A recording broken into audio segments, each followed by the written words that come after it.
Hello, welcome to the Delightful Cottage.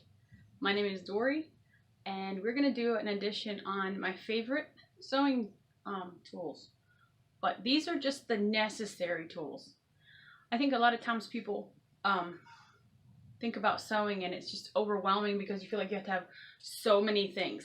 So I cleared my table today because I want to show you the necessities. These are the things you if you don't have these items, sewing would be a lot harder. I want to show the necessary tools I use, and it doesn't have to be expensive. For example, a necessary thing is a nice sturdy ruler. You can pick these up for less than $1 at Walmart in the school section. It's not expensive. I like the metal ones because I don't have to worry about them getting cut, which can happen with a wooden one or a plastic one. All right, let's get started. Obviously, a very necessary tool for sewing is going to be a sewing machine. And I do have a Bernina. This is a very, very basic Bernina model. I actually got this when I graduated from high school in '99. And it has served me very, very well.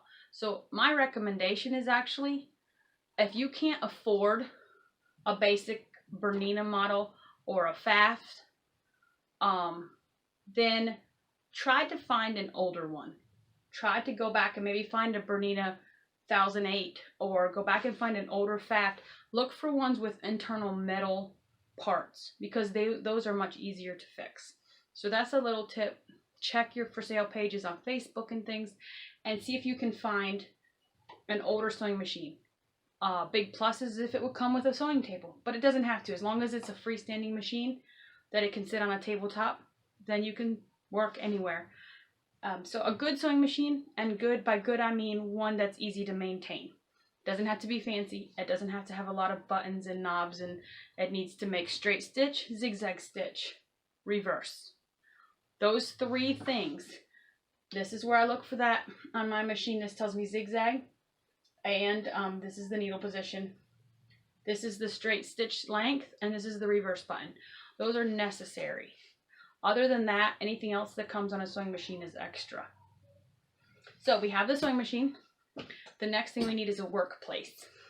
And I just use a regular folding table. You can use a cutting board, similar to this, but about it's the biggest one that they make. But you don't have to. This one here is a good size. It's wide enough for material to lay across and cut. If you're using a cutter like this, or if you're just using a pair of scissors to cut, it helps you with lining your material up along the lines. It gives you a safe place to cut on. You don't have to worry about your tablecloth or scratching your tabletop. Cutting mat for definitely longer than 5 years, and it has worked fine. All right, so you have the table to work on. I put bed risers under mine so that when I'm standing to work at it, it is at my countertop level, so it's easy to cut at, but you don't have to do that. It just gets to my back when I'm doing long days of working at the table. So we have a workspace. If you'd like to, a good cutting mat is a good thing to have to work on top of, work beside your sewing machine, and a good sewing machine. And by good, we mean easy to maintain. So it can be an older sewing machine as long as it's one that's easy to find the parts for. The older Singers are good. The older Brothers are good. Bernina, and just about any of the Berninas are good. My serger is a Juki, which you don't need a serger, but that brand is good as well.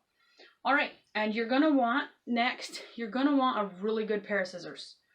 This pair of scissors costs close to $30, and I love them, but you don't need to spend that kind of money if you don't want to. You can get a simple $4 or $5 pair of scissors at Walmart or Target or Hobby Lobby.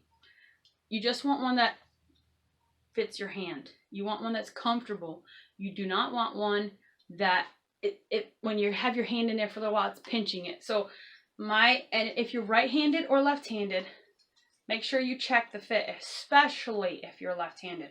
There's a lot of scissors that don't feel right left-handed to a left-handed person because most scissors are made right-handed. Just a little tip. My mom was left-handed, and so I learned that tip a long time ago. All right, so you have scissors, and if you're working with a pattern to cut it out, you will need pins, and you can pick up a pack of pins, pretty inexpensive, at Walmart in the Sewing Center. You can pick them up at your Hobby Lobby, Michael's. If you have a small sewing store near you, maybe an Amish or Mennonite store, they will carry them very reasonably as well. I have a pin magnet, and I think I bought it with some pins on it. If you get pins, you didn't get a pin magnet, if the cheapest way to get them was just a box of pins, here's what I do. I have this as well. It's just a big magnet that came from something. It's a strong magnet, and I stuck it inside a little dish to hold my pins. I like this better than them sticking in a pin cushion because as I'm working, I can just drop them and I know that they stuck versus having to take them over to a pin cushion and stick them in. Some people like pin cushions. Whatever you do, have something to keep them in because you don't want them to get on the floor and step on them and things like that. So, the next thing I recommend is if you're doing patterns, the other thing you need for patterns, this is my cheater tip, is pattern weights. And pattern weights is just something heavy that's going to hold the pattern. It's really hard sometimes to put pins in patterns, or if you need to move the pattern a little. This is what I use. Table knives. And it actually works really well. They're nice and heavy. They're long. The other thing you can use is you can go to a hardware store and go to their bolt bins and get either bolts, like large bolts, or washers, heavy washers. And you can usually get them by the pound for just a few dollars. And you can get a handful, a dozen. You don't need that many. I actually use 4 knives. And if I need a little more, I'll randomly stick my scissors on there. So you don't have to spend a lot of money to get started. A couple other items I use. You're definitely going to want seam rippers. I use, as you can tell, these poor things have had a hard life. And it is a myth that if you're a good seamstress, you don't need a seam ripper. No, if you're a good seamstress, you need more than one seam ripper. This one, as you can see, has the point on it. I haven't broke that off yet. And I actually use this little one a lot because it still has that point. And that point is necessary for picking out the threads. So you definitely want seam ripper. And we talked about the ruler at the start. You also are going to want a ruler is a plus, and it doesn't have to be an expensive one. You also can get these big clear rulers. It's going to be at your Hobby Lobby or your sewing centers, your quilting centers. Those are really nice for using with your cutting mat to see through it so you can line it up on the lines to cut. This is a measure for along seam edges. You can set the gauge, and so as you go along you can mark or pin. Say you want to be 1 inch away from the edge, you don't have to keep getting the edge of your measuring tape. This just can move right along the edge of your fabric. So this is not a necessity, but this is a very nice tool to have. And again, these are very simple to pick up at your sewing supply places. Walmart usually has them if you have a fabric section at your Walmart. A measuring tape is it's a necessity. I'm going to put that on the necessity list because it's very hard to do sewing, especially if you're measuring somebody for a pattern. It's very hard to measure somebody with a ruler, like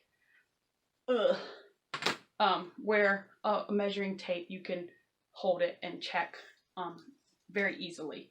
So a fabric measuring tape, exercise, people that are really into exercise or fitness, they also sell these. You just want this floppy tape.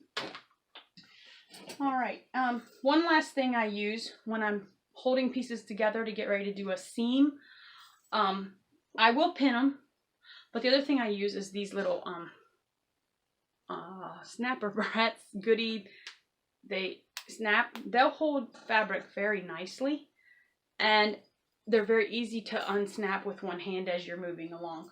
So to recap, you definitely need a sewing machine because it's going to make your life a lot easier to put things together.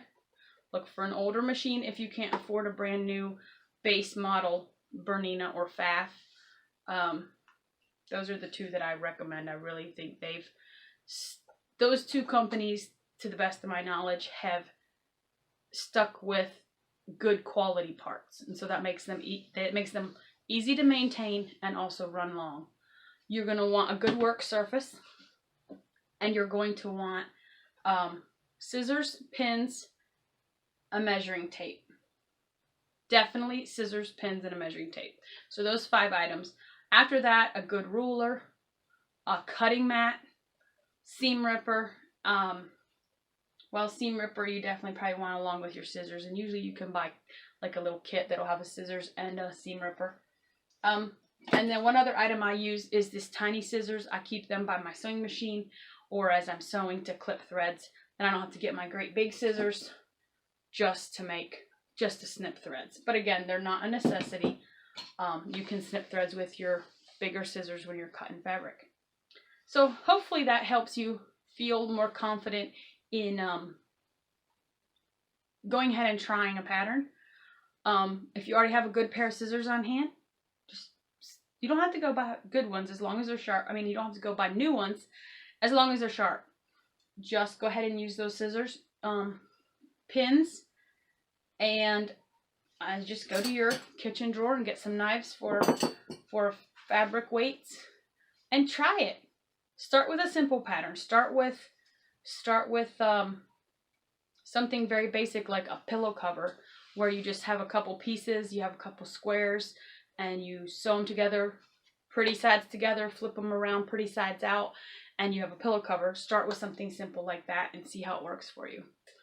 I hope that this helps you in your sewing journey, and if you have any other questions that I haven't answered, please leave them in the comments and subscribe. We're going to keep bringing you some content with different sewing tips and tricks. Thank you for your time, and again, my name is Dory with The Delightful Cottage.